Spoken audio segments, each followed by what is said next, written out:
श्रीब्रह्माण्डविजय शिवकवचं नारद उवाच। शिवस्य कवचं ब्रूहि मत्स्य राजेन यद्धृतं नारायण महाभाग श्रोतुं कौतूहलं मम। श्रीनारायण उवाच।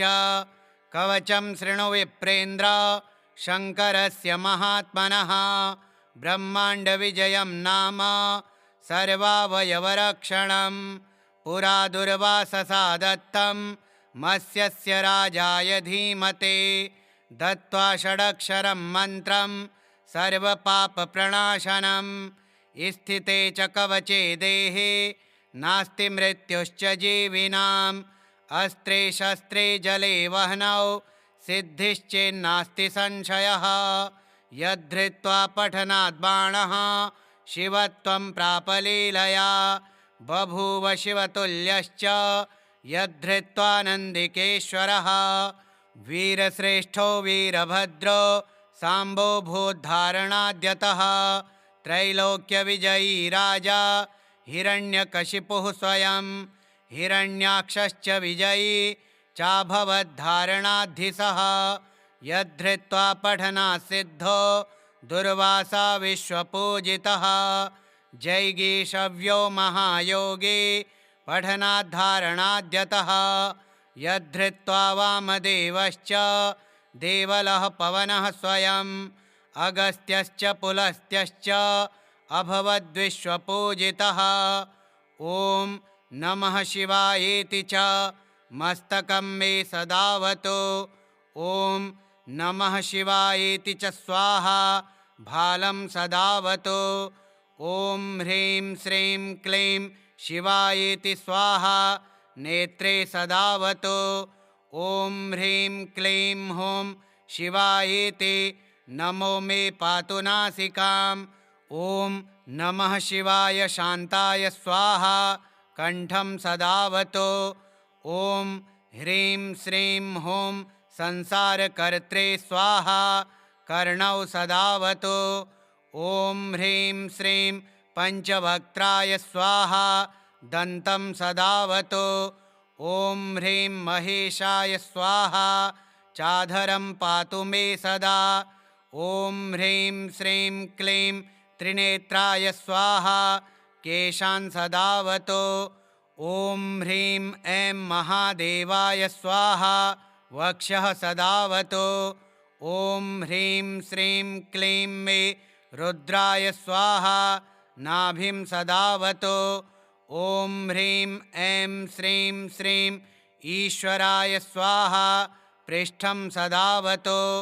ॐ ह्रीं क्लीं मृत्युञ्जयाय स्वाहा भ्रुवौ सदावतु।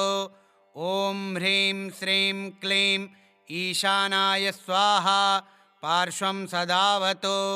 ॐ ह्रीं ईश्वराय स्वाहा चोदरं पातु मे सदा। ॐ श्रीं ह्रीं मृत्युञ्जयाय स्वाहा बाहू सदावतु। ॐ ह्रीं श्रीं क्लीं ईश्वराय स्वाहा पातु करौ मम। ॐ महेश्वराय रुद्राय नितम्बं पातु मे सदा। ॐ ह्रीं श्रीं भूतनाथाय स्वाहा पादौ सदावतु। ॐ सर्वेश्वराय शर्वाय स्वाहा पादौ सदावतु। प्राच्यां मां पातु भूतेशः आग्नेय्यां पातु शङ्करः दक्षिणे पातु मां रुद्रो नैऋत्यां स्थाणुरेव च पश्चिमे खण्डपरशुर्वायव्यां चन्द्रशेखरः उत्तरे गिरिशः पातु चैशान्याम् ईश्वरः स्वयं ऊर्ध्वे मृडः सदा पातु चाधो मृत्युञ्जयः स्वयं जले स्थले चान्तरिक्षे स्वप्ने जागरणे सदा पिनाके पातु मां प्रीत्या भक्तं वै भक्तवत्सलः इति ते कथितं वत्स कवचं परमाद्भुतं दशलक्षजपेनैव सिद्धिर्भवति निश्चितं यदि स्यात् सिद्धकवचो रुद्रतुल्यो भवेत् ध्रुवं तव स्नेहात्मयाख्यातं प्रवक्तव्यं न कस्यचित् कवचं काण्वशास्त्रोक्तम् अतिगोप्यं सुदुर्लभम् अश्वमेधसहस्राणि राजसूयशतानि च सर्वाणि कवचस्यास्य फलं नार्हन्ति षोडशीं कवचस्य प्रसादेन जीवन्मुक्तो भवेन्नरः सर्वज्ञः सर्वसिद्धेशो मनोयायी भवेद्ध्रुवम् इदं कवचम् अज्ञात्वा भवेत्यः शङ्करप्रभुं शतलक्षं प्रजप्तोऽपि न मन्त्रः सिद्धिदायकः।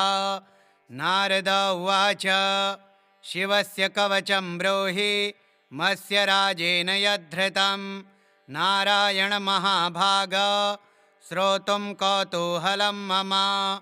श्रीनारायण उवाच कवचं शृणु विप्रेन्द्र शङ्करस्य महात्मनः ब्रह्माण्डविजयं नाम सर्वावयवरक्षणं पुरा दुर्वाससा दत्तं मत्स्यस्य राजाय धीमते दत्त्वा षडक्षरं मन्त्रं सर्वपापप्रणाशनं स्थिते च कवचे देहे नास्ति मृत्युश्च जीविनाम् अस्त्रे शस्त्रे जले वह्नौ सिद्धिश्चेन्नास्ति संशयः यद्धृत्वा पठनात् बाणः शिवत्वं प्रापलीलया बभूव शिवतुल्यश्च यद्धृत्वा नन्दिकेश्वरः वीरश्रेष्ठो वीरभद्रो साम्बो भूद्धारणाद्यतः त्रैलोक्यविजयी राजा हिरण्यकशिपुः स्वयं हिरण्याक्षश्च विजयी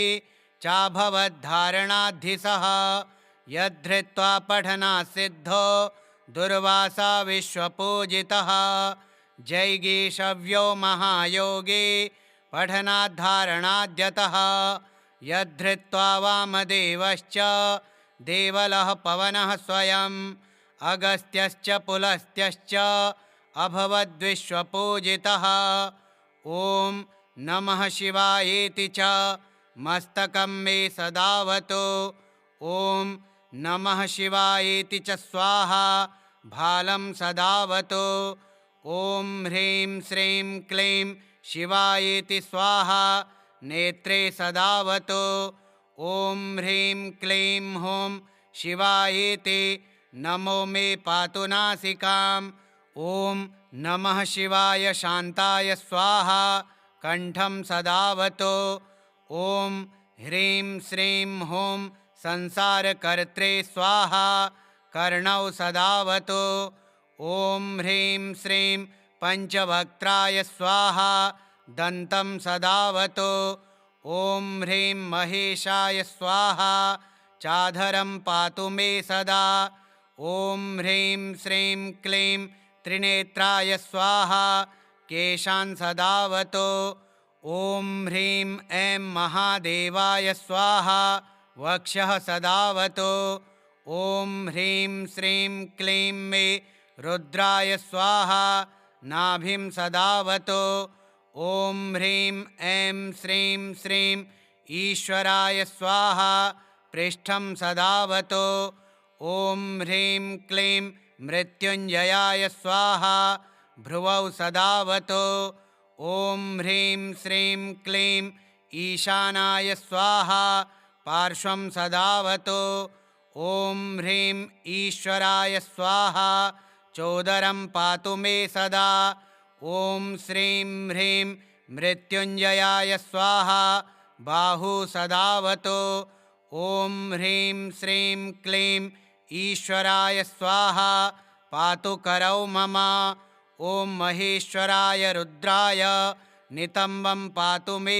सदा ॐ ह्रीं श्रीं भूतनाथाय स्वाहा पादौ सदावतु ॐ सर्वेश्वराय शर्वाय स्वाहा पादौ सदावतु प्राच्यां मां पातु भूतेशः आग्नेय्यां पातु शङ्करः दक्षिणे पातु मां रुद्रो नैऋत्यां स्थाणुरेव च पश्चिमे खण्डपरशुर्वायव्यां चन्द्रशेखरः उत्तरे गिरिशः पातु चैशान्याम् ईश्वरः स्वयं ऊर्ध्वे मृडः सदा पातु चाधो मृत्युञ्जयः स्वयं जले स्थले चान्तरिक्षे स्वप्ने जागरणे सदा पिनाकी पातु मां प्रीत्य भक्तं वै भक्तवत्सलः इति ते कथितं वत्स कवचं परमाद्भुतं दशलक्षजपेनैव सिद्धिर्भवति निश्चितं यदि स्यात् सिद्धकवचो रुद्रतुल्यो भवेत् ध्रुवं तव स्नेहात्मयाख्यातं प्रवक्तव्यं न कस्यचित् कवचं काण्वशास्त्रोक्तम् अतिगोप्यं सुदुर्लभम् अश्वमेधसहस्राणि राजसूयशतानि च सर्वाणि कवचस्यास्य फलं नार्हन्ति षोडशीं कवचस्य प्रसादेन जीवन्मुक्तो भवेन्नरः सर्वज्ञः सर्वसिद्धेशो मनोयायी भवेद्ध्रुवम् इदं कवचम् अज्ञात्वा भवेत्यः शङ्करप्रभुं शतलक्षं प्रजप्तोऽपि न मन्त्रः सिद्धिदायकः। नारद उवाच शिवस्य कवचं ब्रूहि मत्स्य राजेन यद्धृतं नारायण महाभाग श्रोतुं कौतूहलं मम। श्रीनारायण उवाच कवचं शृणु विप्रेन्द्र शङ्करस्य महात्मनः ब्रह्माण्डविजयं नाम सर्वावयवरक्षणं पुरा दुर्वाससा दत्तं मत्स्यस्य राजाय धीमते दत्त्वा षडक्षरं मन्त्रं सर्वपापप्रणाशनं स्थिते च कवचे देहे नास्ति मृत्युश्च जीविनाम् अस्त्रे शस्त्रे जले वह्नौ सिद्धिश्चेन्नास्ति संशयः यद्धृत्वा पठनात् बाणः शिवत्वं प्रापलीलया बभूव शिवतुल्यश्च यद्धृत्वा नन्दिकेश्वरः वीरश्रेष्ठो वीरभद्रो साम्बो भूद्धारणाद्यतः त्रैलोक्यविजयी राजा हिरण्यकशिपुः स्वयं हिरण्याक्षश्च विजयी चाभवद्धारणाद्धिसः यद्धृत्वा पठनात् सिद्धो दुर्वासा विश्वपूजितः जैगीषव्यो महायोगी पठनाद्धारणाद्यतः यद्धृत्वा वामदेवश्च देवलः पवनः स्वयं अगस्त्यश्च पुलस्त्यश्च अभवद्विश्वपूजितः। ॐ नमः शिवायेति च मस्तकं मे सदावतु ॐ नमः शिवायेति च स्वाहा भालं सदावतु ॐ ह्रीं श्रीं क्लीं शिवायेति स्वाहा नेत्रे सदावतु ॐ ह्रीं क्लीं हूं शिवायेति नमो मे पातु नासिकाम् ॐ नमः शिवाय शान्ताय स्वाहा कण्ठं सदावतु ॐ ह्रीं श्रीं हूं संसारकर्त्रे स्वाहा कर्णौ सदावतु ॐ ह्रीं श्रीं पञ्चवक्त्राय स्वाहा दन्तं सदावतु ॐ ह्रीं महेशाय स्वाहा चाधरं पातु मे सदा ॐ ह्रीं श्रीं क्लीं त्रिनेत्राय स्वाहा केशान् सदावतु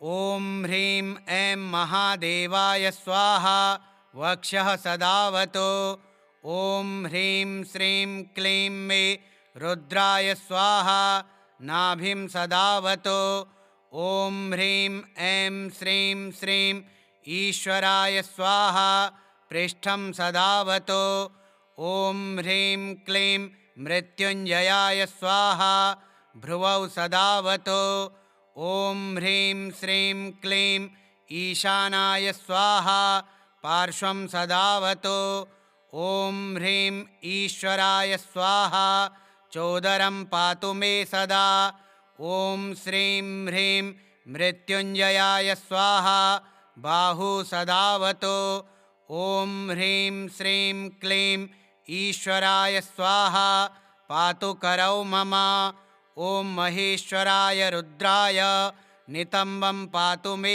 सदा ॐ ह्रीं श्रीं भूतनाथाय स्वाहा पादौ सदावतु।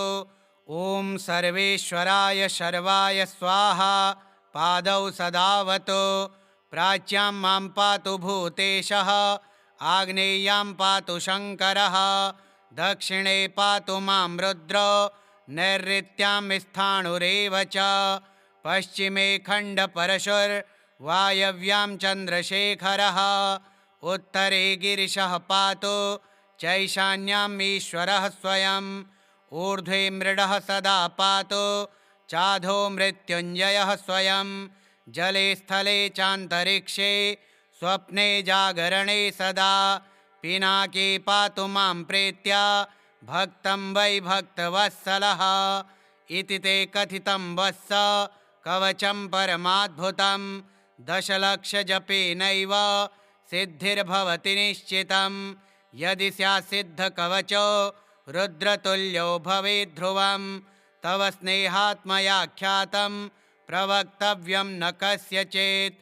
कवचं काण्वशास्त्रोक्तम् अतिगोप्यं सुदुर्लभम् अश्वमेधसहस्राणि राजसूयशतानि च सर्वाणि कवचस्यास्य फलं नार्हन्ति षोडशीं कवचस्य प्रसादेन जीवन्मुक्तो भवेन्नरः सर्वज्ञः सर्वसिद्धेशो मनोयायी भवेद्ध्रुवम् इदं कवचम् अज्ञात्वा भवेत्यः शङ्करप्रभुं शतलक्षं प्रजप्तोऽपि न मन्त्रः सिद्धिदायकः। नारद उवाच शिवस्य कवचं ब्रूहि मत्स्य राजेन यद्धृतं नारायण महाभाग श्रोतुं कौतूहलं मम। श्रीनारायण उवाच कवचं शृणु विप्रेन्द्र शङ्करस्य महात्मनः ब्रह्माण्डविजयं नाम सर्वावयवरक्षणं पुरा दुर्वाससा दत्तं मत्स्यस्य राजाय धीमते दत्त्वा षडक्षरं मन्त्रं सर्वपापप्रणाशनं स्थिते च कवचे देहे नास्ति मृत्युश्च जीविनाम् अस्त्रे शस्त्रे जले वह्नौ सिद्धिश्चेन्नास्ति संशयः यद्धृत्वा पठनात् बाणः शिवत्वं प्रापलीलया बभूव शिवतुल्यश्च यद्धृत्वा नन्दिकेश्वरः वीरश्रेष्ठो वीरभद्रो साम्बो भूद्धारणाद्यतः त्रैलोक्यविजयी राजा हिरण्यकशिपुः स्वयं हिरण्याक्षश्च विजयी चाभवद्धारणाद्धिसः यद्धृत्वा पठनात् सिद्धो दुर्वासा विश्वपूजितः जैगीषव्यो महायोगी पठनाद्धारणाद्यतः यद्धृत्वा वामदेवश्च देवलः पवनः स्वयं अगस्त्यश्च पुलस्त्यश्च अभवद्विश्वपूजितः। ॐ नमः शिवायेति च मस्तकं मे सदावतु। ॐ नमः शिवायेति च स्वाहा भालं सदावतु। ॐ ह्रीं श्रीं क्लीं शिवायेति स्वाहा नेत्रे सदावतु। ॐ ह्रीं क्लीं हूं शिवायेति नमो मे पातु नासिकाम्। ॐ नमः शिवाय शान्ताय स्वाहा कण्ठं सदावतु। ॐ ह्रीं श्रीं हूं संसारकर्त्रे स्वाहा कर्णौ सदावतु। ॐ ह्रीं श्रीं पञ्चवक्त्राय स्वाहा दन्तं सदावतु। ॐ ह्रीं महेशाय स्वाहा चाधरं पातु मे सदा। ॐ ह्रीं श्रीं क्लीं त्रिनेत्राय स्वाहा केशान् सदावतु। ॐ ह्रीं ऐं महादेवाय स्वाहा वक्षः सदावतु। ॐ ह्रीं श्रीं क्लीं मे रुद्राय स्वाहा नाभिं सदावतु। ॐ ह्रीं ऐं श्रीं श्रीं ईश्वराय स्वाहा पृष्ठं सदावतु। ॐ ह्रीं क्लीं मृत्युञ्जयाय स्वाहा भ्रुवौ सदावतु। ॐ ह्रीं श्रीं क्लीं ईशानाय स्वाहा पार्श्वं सदावतु। ॐ ह्रीं ईश्वराय स्वाहा चोदरं पातु मे सदा। ॐ श्रीं ह्रीं मृत्युञ्जयाय स्वाहा बाहु सदावतु। ॐ ह्रीं श्रीं क्लीं ईश्वराय स्वाहा पातु करौ मम। ॐ महेश्वराय रुद्राय नितम्बं पातु मे सदा। ॐ ह्रीं श्रीं भूतनाथाय स्वाहा पादौ सदावतु। ॐ सर्वेश्वराय शर्वाय स्वाहा पादौ सदावतु।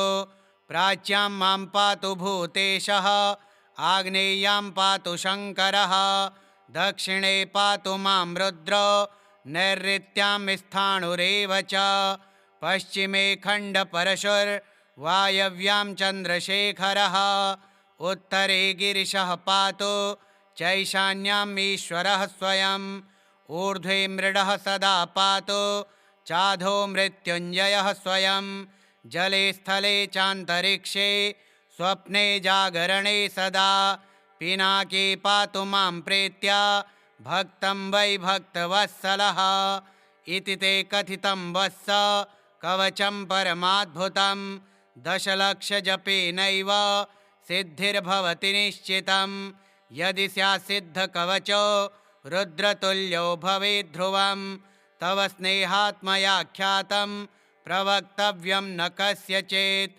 कवचं काण्वशास्त्रोक्तम् अतिगोप्यं सुदुर्लभम् अश्वमेधसहस्राणि राजसूयशतानि च सर्वाणि कवचस्यास्य फलं नार्हन्ति षोडशीं कवचस्य प्रसादेन जीवन्मुक्तो भवेन्नरः सर्वज्ञः सर्वसिद्धेशो मनोयायी भवेद्ध्रुवम् इदं कवचम् अज्ञात्वा भवेत्यः शङ्करप्रभुं शतलक्षं प्रजप्तोऽपि न मन्त्रः सिद्धिदायकः।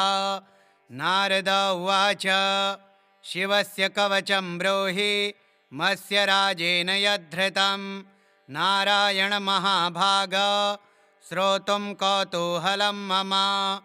श्रीनारायण उवाच कवचं शृणु विप्रेन्द्र शङ्करस्य महात्मनः ब्रह्माण्डविजयं नाम सर्वावयवरक्षणं पुरा दुर्वाससा दत्तं मत्स्यस्य राजाय धीमते दत्त्वा षडक्षरं मन्त्रं सर्वपापप्रणाशनं स्थिते च कवचे देहे नास्ति मृत्युश्च जीविनाम् अस्त्रे शस्त्रे जले वह्नौ सिद्धिश्चेन्नास्ति संशयः यद्धृत्वा पठनात् बाणः शिवत्वं प्रापलीलया बभूव शिवतुल्यश्च यद्धृत्वा नन्दिकेश्वरः वीरश्रेष्ठो वीरभद्रो साम्बो भूद्धारणाद्यतः त्रैलोक्यविजयी राजा हिरण्यकशिपुः स्वयं हिरण्याक्षश्च विजयी चाभवद्धारणाद्धिसः यद्धृत्वा पठनात् सिद्धो दुर्वासा विश्वपूजितः जैगीषव्यो महायोगी पठनाद्धारणाद्यतः यद्धृत्वा वामदेवश्च देवलः पवनः स्वयं अगस्त्यश्च पुलस्त्यश्च अभवद्विश्वपूजितः। ॐ नमः शिवायेति च मस्तकं मे सदावतु। ॐ नमः शिवायेति च स्वाहा भालं सदावतु। ॐ ह्रीं श्रीं क्लीं शिवायेति स्वाहा नेत्रे सदावतु। ॐ ह्रीं क्लीं हूं शिवायेति नमो मे पातु नासिकाम्। ॐ नमः शिवाय शान्ताय स्वाहा कण्ठं सदावतु। ॐ ह्रीं श्रीं हूं संसारकर्त्रे स्वाहा कर्णौ सदावतु। ॐ ह्रीं श्रीं पञ्चवक्त्राय स्वाहा दन्तं सदावतु। ॐ ह्रीं महेशाय स्वाहा चाधरं पातु मे सदा। ॐ ह्रीं श्रीं क्लीं त्रिनेत्राय स्वाहा केशान् सदावतो। ॐ ह्रीं ऐं महादेवाय स्वाहा वक्षः सदावतो। ॐ ह्रीं श्रीं क्लीं मे रुद्राय स्वाहा नाभिं सदावतो। ॐ ह्रीं ऐं श्रीं श्रीं ईश्वराय स्वाहा पृष्ठं सदावतो। ॐ ह्रीं क्लीं मृत्युञ्जयाय स्वाहा भ्रुवौ सदावतो। ॐ ह्रीं श्रीं क्लीं ईशानाय स्वाहा पार्श्वं सदावतो। ॐ ह्रीं ईश्वराय स्वाहा चोदरं पातु मे सदा। ॐ श्रीं ह्रीं मृत्युञ्जयाय स्वाहा बाहू सदावतो। ॐ ह्रीं श्रीं क्लीं ईश्वराय स्वाहा पातु करौ मम। ॐ महेश्वराय रुद्राय नितम्बं पातु मे सदा। ॐ ह्रीं श्रीं भूतनाथाय स्वाहा पादौ सदावतो। ॐ सर्वेश्वराय शर्वाय स्वाहा पादौ सदावतो। प्राच्यां मां पातु भूतेशः आग्नेय्यां पातु शङ्करः दक्षिणे पातु मां रुद्रो नैऋत्यां स्थाणुरेव च पश्चिमे खण्डपरशुर्वायव्यां चन्द्रशेखरः उत्तरे गिरिशः पातु चैशान्याम् ईश्वरः स्वयम् ऊर्ध्वे मृडः सदा पातु चाधो मृत्युञ्जयः स्वयं जले स्थले चान्तरिक्षे स्वप्ने जागरणे सदा पिनाके पातु मां प्रेत्या भक्तं वै भक्तवत्सलः इति ते कथितं वत्स कवचं परमाद्भुतं दशलक्षजपेनैव सिद्धिर्भवति निश्चितं यदि स्यात् सिद्धकवचो रुद्रतुल्यो भवेत् ध्रुवं तव स्नेहात्मयाख्यातं प्रवक्तव्यं न कस्यचित् कवचं काण्वशास्त्रोक्तम् अतिगोप्यं सुदुर्लभम् अश्वमेधसहस्राणि राजसूयशतानि च सर्वाणि कवचस्यास्य फलं नार्हन्ति षोडशीं कवचस्य प्रसादेन जीवन्मुक्तो भवेन्नरः सर्वज्ञः सर्वसिद्धेशो मनोयायी भवेद्ध्रुवम् इदं कवचम् अज्ञात्वा भवेत्यः शङ्करप्रभुं शतलक्षं प्रजप्तोऽपि न मन्त्रः सिद्धिदायकः।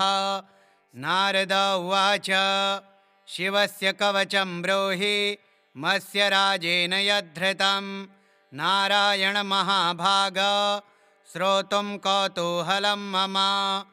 श्रीनारायण उवाच कवचं शृणु विप्रेन्द्र शङ्करस्य महात्मनः ब्रह्माण्डविजयं नाम सर्वावयवरक्षणं पुरा दुर्वाससा दत्तं मत्स्यस्य राजाय धीमते दत्त्वा षडक्षरं मन्त्रं सर्वपापप्रणाशनं स्थिते च कवचे देहे नास्ति मृत्युश्च जीविनाम् अस्त्रे शस्त्रे जले वह्नौ सिद्धिश्चेन्नास्ति संशयः यद्धृत्वा पठनात् बाणः शिवत्वं प्रापलीलया बभूव शिवतुल्यश्च यद्धृत्वा नन्दिकेश्वरः वीरश्रेष्ठो वीरभद्रो साम्बो भूद्धारणाद्यतः त्रैलोक्यविजयी राजा हिरण्यकशिपुः स्वयं हिरण्याक्षश्च विजयी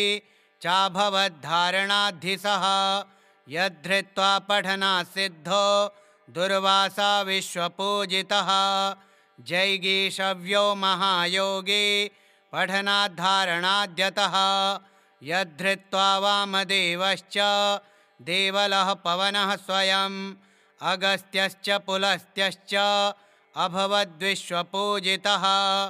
ॐ नमः शिवायेति च मस्तकं मे सदावतु। ॐ नमः शिवायेति च स्वाहा भालं सदावतु। ॐ ह्रीं श्रीं क्लीं शिवायेति स्वाहा नेत्रे सदावतु। ॐ ह्रीं क्लीं हूं शिवायेति नमो मे पातु नासिकाम्। ॐ नमः शिवाय शान्ताय स्वाहा कण्ठं सदावतो। ॐ ह्रीं श्रीं हूं संसारकर्त्रे स्वाहा कर्णौ सदावतो। ॐ ह्रीं श्रीं पञ्चवक्त्राय स्वाहा दन्तं सदावतो। ॐ ह्रीं महेशाय स्वाहा चाधरं पातु मे सदा। ॐ ह्रीं श्रीं क्लीं त्रिनेत्राय स्वाहा केशान् सदावतो। ॐ ह्रीं ऐं महादेवाय स्वाहा वक्षः सदावतो। ॐ ह्रीं श्रीं क्लीं मे रुद्राय स्वाहा नाभिं सदावतो। ॐ ह्रीं ऐं श्रीं श्रीं ईश्वराय स्वाहा पृष्ठं सदावतो। ॐ ह्रीं क्लीं मृत्युञ्जयाय स्वाहा भ्रुवौ सदावतो। ॐ ह्रीं श्रीं क्लीं ईशानाय स्वाहा पार्श्वं सदावतो। ॐ ह्रीं ईश्वराय स्वाहा चोदरं पातु मे सदा। ॐ श्रीं ह्रीं मृत्युञ्जयाय स्वाहा बाहू सदावतो। ॐ ह्रीं श्रीं क्लीं ईश्वराय स्वाहा पातु करौ मम। ॐ महेश्वराय रुद्राय नितम्बं पातु मे सदा। ॐ ह्रीं श्रीं भूतनाथाय स्वाहा पादौ सदावतो। ॐ सर्वेश्वराय शर्वाय स्वाहा पादौ सदावतो।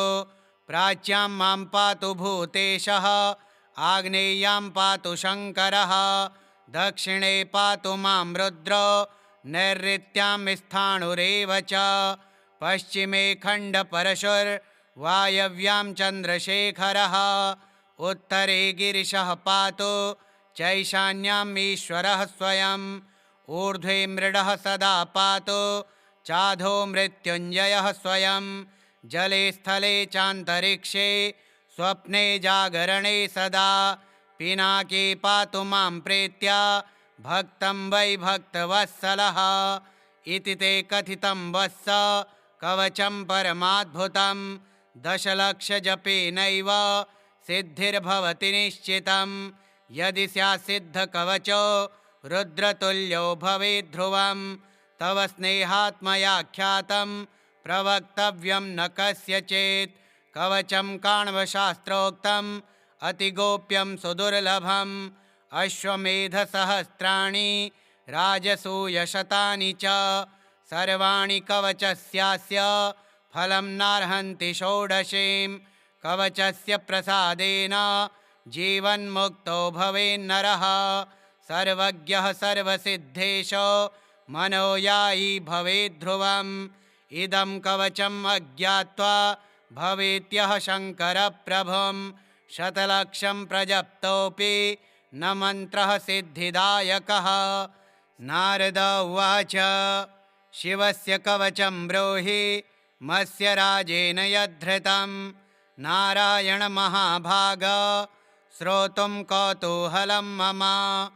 श्रीनारायण उवाच कवचं शृणु विप्रेन्द्र शङ्करस्य महात्मनः ब्रह्माण्डविजयं नाम सर्वावयवरक्षणं पुरा दुर्वाससा दत्तं मत्स्यस्य राजाय धीमते दत्त्वा षडक्षरं मन्त्रं सर्वपापप्रणाशनं स्थिते च कवचे देहे नास्ति मृत्युश्च जीविनाम् अस्त्रे शस्त्रे जले वह्नौ सिद्धिश्चेन्नास्ति संशयः यद्धृत्वा पठनात् बाणः शिवत्वं प्रापलीलया बभूव शिवतुल्यश्च यद्धृत्वा नन्दिकेश्वरः वीरश्रेष्ठो वीरभद्रो साम्बो भूद्धारणाद्यतः त्रैलोक्यविजयी राजा हिरण्यकशिपुः स्वयं हिरण्याक्षश्च विजयी चाभवद्धारणाद्धिसः यद्धृत्वा पठनात् सिद्धो दुर्वासा विश्वपूजितः जैगीषव्यो महायोगी पठनाद्धारणाद्यतः यद्धृत्वा वामदेवश्च देवलः पवनः स्वयं अगस्त्यश्च पुलस्त्यश्च अभवद्विश्वपूजितः। ॐ नमः शिवायेति च मस्तकं मे सदावतु। ॐ नमः शिवायेति च स्वाहा भालं सदावतु। ॐ ह्रीं श्रीं क्लीं शिवायेति स्वाहा नेत्रे सदावतु। ॐ ह्रीं क्लीं हूं शिवायेति नमो मे पातु नासिकाम्। ॐ नमः शिवाय शान्ताय स्वाहा कण्ठं सदावतु। ॐ ह्रीं श्रीं हूं संसारकर्त्रे स्वाहा कर्णौ सदावतु। ॐ ह्रीं श्रीं पञ्चवक्त्राय स्वाहा दन्तं सदावतु। ॐ ह्रीं महेशाय स्वाहा चाधरं पातु मे सदा। ॐ ह्रीं श्रीं क्लीं त्रिनेत्राय स्वाहा केशान् सदावतु। ॐ ह्रीं ऐं महादेवाय स्वाहा वक्षः सदावतु। ॐ ह्रीं श्रीं क्लीं मे रुद्राय स्वाहा नाभिं सदावतु। ॐ ह्रीं ऐं श्रीं श्रीं ईश्वराय स्वाहा पृष्ठं सदावतु। ॐ ह्रीं क्लीं मृत्युञ्जयाय स्वाहा भ्रुवौ सदावतु। ॐ ह्रीं श्रीं क्लीं ईशानाय स्वाहा पार्श्वं सदावतु। ॐ ह्रीं ईश्वराय स्वाहा चोदरं पातु मे सदा। ॐ श्रीं ह्रीं मृत्युञ्जयाय स्वाहा बाहू सदावतु। ॐ ह्रीं श्रीं क्लीं ईश्वराय स्वाहा पातु करौ मम। ॐ महेश्वराय रुद्राय नितम्बं पातु मे सदा। ॐ ह्रीं श्रीं भूतनाथाय स्वाहा पादौ सदावतु। ॐ सर्वेश्वराय शर्वाय स्वाहा पादौ सदावतु। प्राच्यां मां पातु भूतेशः आग्नेय्यां पातु शङ्करः दक्षिणे पातु मां रुद्रो नैऋत्यां स्थाणुरेव च पश्चिमे खण्डपरशुर्वायव्यां चन्द्रशेखरः उत्तरे गिरिशः पातु चैशान्याम् ईश्वरः स्वयं ऊर्ध्वे मृडः सदा पातु चाधो मृत्युञ्जयः स्वयं जले स्थले चान्तरिक्षे स्वप्ने जागरणे सदा पिनाके पातु मां प्रीत्या भक्तं वै भक्तवत्सलः इति ते कथितं वत्स कवचं परमाद्भुतं दशलक्षजपेनैव सिद्धिर्भवति निश्चितं यदि स्यात् सिद्धकवचो रुद्रतुल्यो भवेत् ध्रुवं तव स्नेहात्मयाख्यातं प्रवक्तव्यं न कस्यचित् कवचं काण्वशास्त्रोक्तम् अतिगोप्यं सुदुर्लभम् अश्वमेधसहस्राणि राजसूयशतानि च सर्वाणि कवचस्यास्य फलं नार्हन्ति षोडशीं कवचस्य प्रसादेन जीवन्मुक्तो भवेन्नरः सर्वज्ञः सर्वसिद्धेशो मनोयायी भवेद्ध्रुवम् इदं कवचम् अज्ञात्वा भवेत्यः शङ्करप्रभुं शतलक्षं प्रजप्तोऽपि न मन्त्रः सिद्धिदायकः।